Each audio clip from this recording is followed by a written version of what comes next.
लड़की पूरे एक दिन तक समुद्र के बीच में फंसी रही, लेकिन जब आखिरकार उसे बचाने गोताखोर आए तो वह अचानक घबरा गई। बाईं ओर वाले व्यक्ति को एहसास हुआ कि कुछ गड़बड़ है, लेकिन दूसरा व्यक्ति उसको बचाने के लिए आगे बढ़ता रहा और उसके पीछे वाला उसका साथी चुपके से वापस जाने लगा। अगले ही पल एक समुद्री शार्क बाहर आई और उसके साथी को उठा के ले गई। डर के मारे वह लड़की की ओर तैरकर भागा, लेकिन वह चाहे कितना भी तेज क्यों न हो, वह शार्क जितना तेज नहीं हो सकता। अगले ही पल वह लहर के नीचे से गायब हो गया और उसका केवल 2 टुकड़ों में कटा हुआ सर्फबोर्ड बचा था। फिर समुद्र शांत हो गया। लड़की अपने सामने का दृश्य देखकर बुरी तरह से डर गई। उसे समझ नहीं आ रहा था कि क्या करे। पता चला व्यक्ति अपने तैराकी कौशल से शार्क के मुंह से भागने में कामयाब रहा। लड़की उसे घसीटकर ऊपर ले जाने के लिए दौड़ी, लेकिन तभी उसे क्रूर शार्क फिर से समुद्र के अंदर खींच के ले गई। लड़की ने पानी की ओर भय से देखा। उसे उम्मीद थी कि वह दोबारा वापस आएगा, लेकिन इस बार उसे केवल खून दिखाई दिया। धीरे धीरे आसमान में अंधेरा छाने लगा था और बढ़ती हुई लहरें जल्द ही चट्टानों को डुबो देंगी, जिससे उसका बचना असंभव हो जाएगा। लड़की ने पास ही स्थित समुद्री बोया देखा और एक साहसिक निर्णय लिया। जब शार्क ध्यान नहीं दे रही थी, वह सीधे समुद्र में कूद गई और अत्यधिक जहरीली जेलीफिश के एक समूह के पास गुजरी। जेलीफिश ने तुरंत इसे भांप लिया और उसके लिए समुद्र तल को रोशन करने के लिए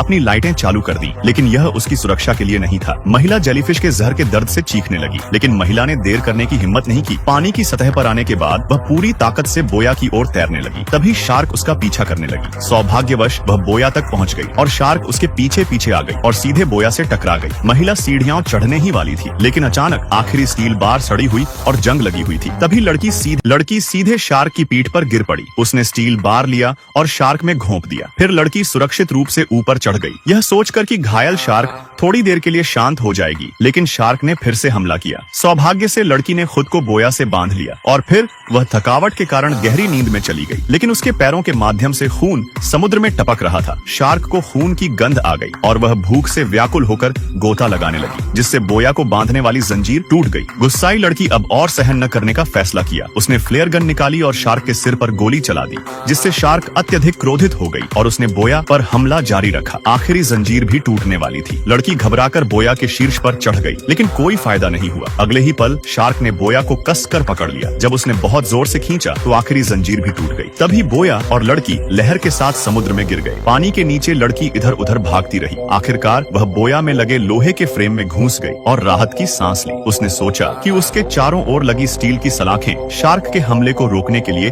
पर्याप्त होगी, लेकिन तभी उसके नीचे से एक खूनी मुंह ने हमला कर दिया और स्टील की सलाखों को शार्क ने कुछ ही मिनटों में दांतों से कुतर दिया। लड़की के पास शार्क के हमले से बचने के लिए अपने पैरों का इस्तेमाल करने के अलावा कोई विकल्प नहीं था। घबराहट में उसने समुद्र तल पर गिरी हुई नुकीले स्टील की सलाखों को देखा और अचानक उसके मन में एक विचार आया। शार्क तार में फंस गई थी। लड़की तुरंत बाहर निकली और अपने शरीर पर रखे बैग को चेन से बांध लिया। फिर उसने जंजीर को फाड़ने के लिए अपनी पूरी ताकत जुटाई और उसका पूरा शरीर जंजीर के साथ समुद्र की तलहटी में डूबने लगा। इधर शार्क लड़की को काटने ही वाली थी। फिर उसने अपनी पूंछ हिलाई और उसका पीछा किया। तभी लड़की का आइडिया काम कर गया और नुकीले स्टील की कई राधे शार्क के मुंह में धंस गई और उसकी जीवन लीला समाप्त हो गई। विश्वास नहीं हुआ कि शार्क वास्तव में उसके हाथों में मर गई। ऑक्सीजन की कमी से लड़की बेहोश हो गई। सौभाग्यवश लहरों ने लड़की को किनारे तक बहा दिया और ग्रामीणों ने उसकी जान बचा ली। और फिर वीडियो लाइक करते ही अगली वीडियो अपलोड हो जाएगी।